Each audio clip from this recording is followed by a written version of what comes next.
We have a story out of Oakland, California. Now, you had a sister by the name of Nia Wilson, 18 years old, got on the BART train with her sister after coming back from a family event. Now, the story, what happened to our young sister, 18-year-old Nia Wilson, was that she was confronted by a rabid devil white supremacist, and this white supremacist sliced her throat, just ambushed her sister.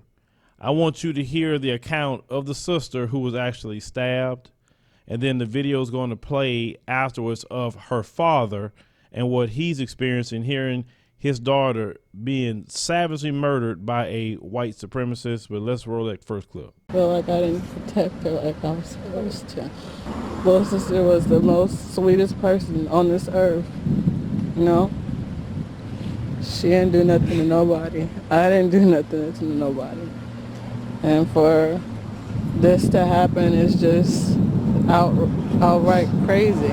We just coming from a family function, you know, and going on our way home like we usually don't talk to nobody, just listening to our music, and all of a sudden we transfer, and just to get blindsided by a maniac. For what? I don't know why. We was letting the BART passenger and her child come out from the train so we can enter. By the time my other little sister, she was on train. So we let the woman back up with her stroller. You know, she backed up as we walking on. Then he started attacking. And I looked back, and he was wiping off his knife and stood at the stairs and just looked. And then from there on, I was caring for my sister. I was in shock because I was hurting from the side. So I didn't know I was cut, but because I was paying more attention to my little sister. But he just stood there like it was nothing. And he just ran. He fled the scene. She just yelled my name. Tifa, Tifa, Tifa. And I said, I got you, baby, I got you. Just calm down, because she has real bad anxiety. And what did you say to her in those final moments as you were with her? I love her, and we're going to get through this. I got you. You're my baby sister. Remember her for her, not what you hear. You know, that was my little sister. Loving, caring, helping any and everybody. You know? But I just wish that it'd be more helpful if we get more security or make the BART more safer, because we don't ride BART like that. She'd hate BART. She will not sit on BART. She will just stand there. She will not catch BART only if we really have to go somewhere. And that's myself too. You know, as young black women, we shouldn't have to look behind our back 24/7. You know, we should be living freely like everybody else. Why everybody else get to live freely, and we got to look behind our back every 24/7 because of fear of like this.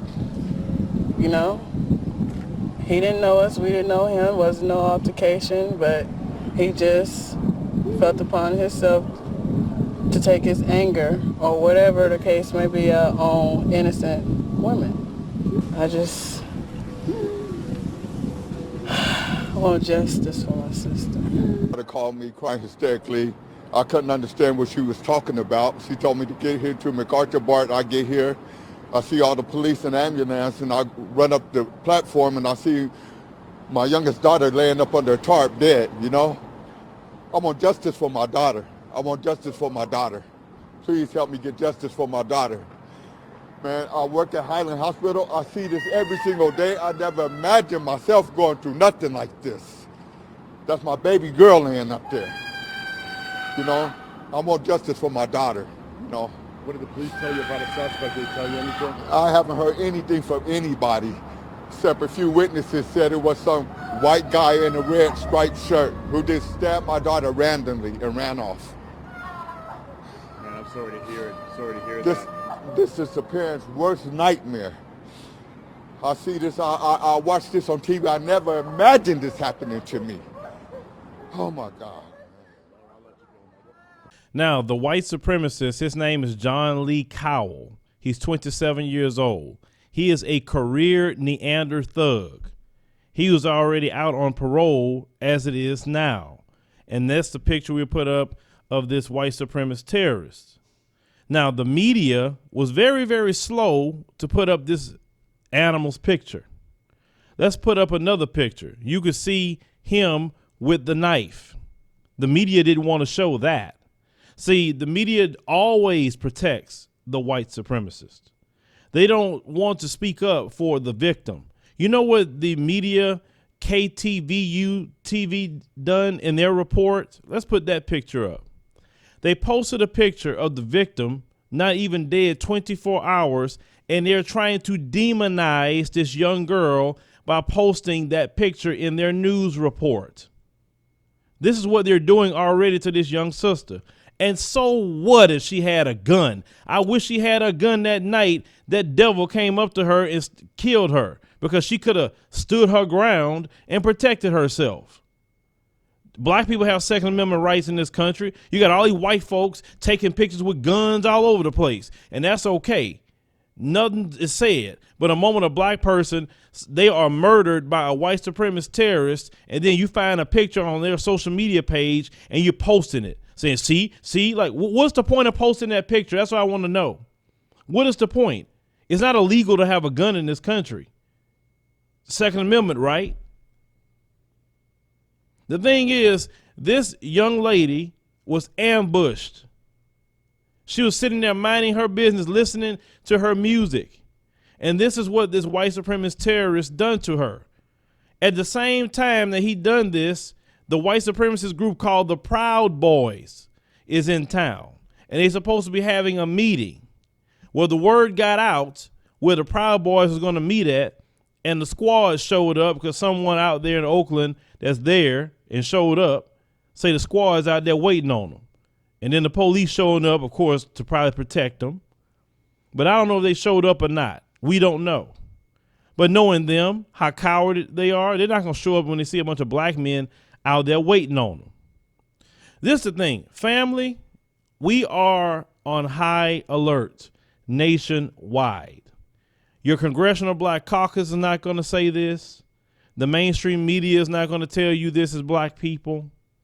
They are already trying to say, oh, no, the killing isn't racially motivated, yet he walked right up to two black women and just sliced their throats and stabbed them only. Nobody else, just them. He stood there, as you heard the sister stated, with no soul, just looking at them, and then run off. No, they were targeted because they were black. They were targeted because they were black women. This guy is a white supremacist terrorist, and that's what they do. See, when you hear me say the white supremacists are the cancer of America, when you hear me say they are the devil that the Bible speaks of, I'm not saying that to try to gain cool points with you. I'm telling the God's honest truth. When I say from the scriptures that they followed the lust of their father, which is the devil, and he was a murderer from the beginning, I'm only repeating what's in the scriptures because that accurately defines the white supremacist. To sit up there to go and plan to kill innocent people who not bothering you, don't know you from anything, he planned that. Now, I believe the white supremacists are practicing killing people in public transportation in close quarters.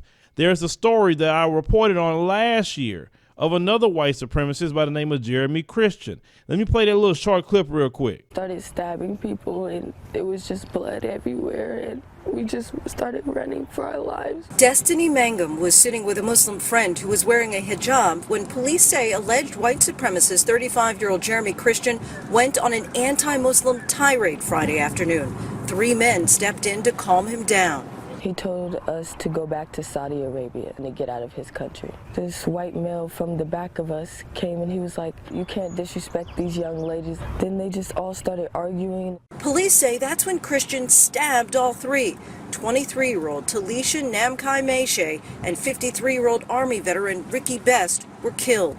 The third man, 21-year-old Micah Fletcher, hospitalized in serious condition, giving a thumbs up overnight from his hospital bed. These two men died heroes. They lost their lives because of me and my friend and the way we looked. And I just want to say thank you to them and their family, and that I appreciate. Now, you remember that story where the two white guys got killed trying to defend the black girl and then the Muslim girl. But he was definitely after them. He wasn't really after to kill the white guys. See, this is something that these white supremacists are doing. And that guy, Jeremy Christian, was a confirmed white supremacist. These white supremacists are a danger to society. We as black people cannot sit there and be lax around them no longer. Keep your head on the swivel. Just as much as you go in certain areas in the hood and you kind of looking around, making sure, well, you need to be more that way when these white supremacists are around. They will come up to you at any given time. You must watch them at all times. Trust none of them. Always have your guard up. If you can get you a concealed carry, you don't have to get it. A taser. You can have your own pocket knife yourself. Just defend. You have to defend yourself. You have to. This is a high alert for the family. Black women are targets because they are considered a soft target. Black children are targets because they're considered a soft target. Elderly, disabled, because the white supremacists are cowards. That's why.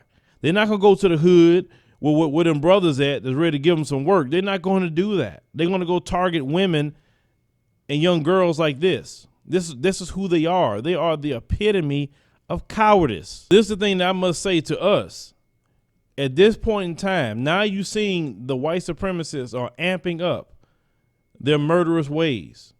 We got to get back to complete unification. Whether you are on Wall Street, whether you are blue collar, white collar, whether you are grassroots, whether you are conscious, whether you are some sort of religious affiliation, no affiliation at all, no matter your gender, no matter skin tone, whatever the things that we divide about right now, understand something. When that white supremacist terrorist went up to Nia Wilson, he didn't ask anything about weave or not. He didn't say nothing about makeup or not. He didn't say nothing about dark skin or light skin. He didn't say nothing about conscious, you Christian, you Muslim, you believe in Kemetic teachings. He didn't say any of that. He didn't even care. Only thing he saw was she black and I'm going over there to murder her. And since he think that way, and since you have more of them roaming around society, we all have to get on a universal code to say, look, put this mess aside. We got to code up. We got to unify. That's the only way we're going to survive. We cannot have this, you get it how you live on your own. That's not going to work with us. This is how we have always fought back, is unification. We got to unify. We at this time period, we don't need to be hearing no black men videos, no black women videos, and all the things that y'all like to talk about constantly. Because at that point, when you doing that, you just playing around. You're a sitting duck yourself when you being oblivious to who these white supremacists are. And some black folks, well, they're always talking about that. This is why we always talking about them. This is why. Because this is what they do. And also, on top of that, with unification, we got the white supremacists, and we definitely have these shucking and jiving coons. They are a big problem, and they're being more of a problem now, too. They'll be the main ones to go tell that white supremacist where you at. They have to be dealt with. They have to be called out. Because it's not really funny anymore to say, oh yeah, they just cooning for the white. No, we can't even think like that no more. They are dangerous. They're extremely dangerous. And I've seen them every single day popping up, talking, acting like they know what they're talking about against our community. We have to unify, brothers and sisters. We have to. We can't divide, not like this, because they coming after you. They don't care about anything. They are coming after you. They're trying to come after your babies. It don't matter if they cutting grass, selling water. They're trying to call in the murder of our children. They are coming. And because they're coming doesn't mean you duck your head and be scared and say, I don't know what to do. The police is not going to help you. The media is not going to help you because they all side with the white supremacists. The media trying to demonize this sister that was murdered by a white supremacist. The police going to drag their foot. And with this situation, I don't care because the Godfather came out and say, I want to say to the African-American community, you know, stand down. I don't care if a weak black man come and tell you that. You don't listen to that at all. This is much bigger than a weak black man. Could be your child. It could be my child. We all are at risk at this point. And like I said, that father, my heart goes out to him. I said, it just could not be me. It could not be me because at that point I'll lose all civility, and I'm trying to find this cat Punisher style. It ain't gonna be no. Forget that. Look, you do something to my kid, I'm a different individual. Don't touch my kid. Period. We have to watch our engagement with them, male and female. We have to take this stuff serious. It's way past, they just being racist. No, they're trying to be murderous now. They are murderers. You saw what they did to the brother in Clearwater, Florida. The brother was backing off of him, and he still killed him. And the white supremacist sheriff backed that up. This young girl murdered. The white supremacist media hiding his image. It took social media to put that out, force him to put things out. Demonizing this girl to protect a murderous white supremacist. This is why I say the whole system works in union together, and it's against us. I'm not saying that once again to get cool points with you. I'm not saying that to sound fly with you. No, I'm saying it because it is the truth. And people all over the world are seeing this truth. And this is why we must get together. This is why we must establish. We cannot sit here and just take white supremacists doing this to us. We just can't do that. We're not men and we're not women if we're going to lay down and allow them to do this. We have to be on high alert at all times, ladies and gentlemen. We have to be, for the sake of our children, for the sake of our future. This is what we are put in. As always, they give an excuse for the white supremacists. And I told you guys this. There are more white supremacists that don't wear a robe and hood in this country than there are that wear a robe and hood. You have to understand that. They're giving themselves up every single day. And we try to report on them much as possible. But we must be on high alert, ladies and gentlemen. High alert. Trust none of them. None of them. Forget their feelings. Forget what they tell you. It's better to have no trust and you're always on guard than you let your guard down and then now you're getting stabbed. Must. I'm going to repeat this again. We got to come together for our life's sake. Put down the differences. We got to come together. It's not a joke anymore. It is not. These white supremacists are making planned attacks against our people. And let me say something about us as black men. If you allow these white supremacist terrorists to be killing black women that way, that says a lot about us as a collective of black men, that we ain't a piece of crap and we won't do anything to protect the women of our community, to protect our daughters, to protect our mothers, our aunts, our grandmothers. No, we don't come from no lineage of punks. Get that sissified and punctified stuff out of our community right now as men. We got to stand up. Of course, a lot of brothers are standing up. I know that much. The squad showed up in Oakland, waiting for the Proud Boys. But that has to be replicated all over the country, not just what they're doing in Oakland right now. It's our job to protect our community. We are the only ones that can do it. Now, if they knew we meant business, they'll hurry up and catch that guy because they want to protect him. That guy shouldn't be roaming around Oakland feeling safe right now.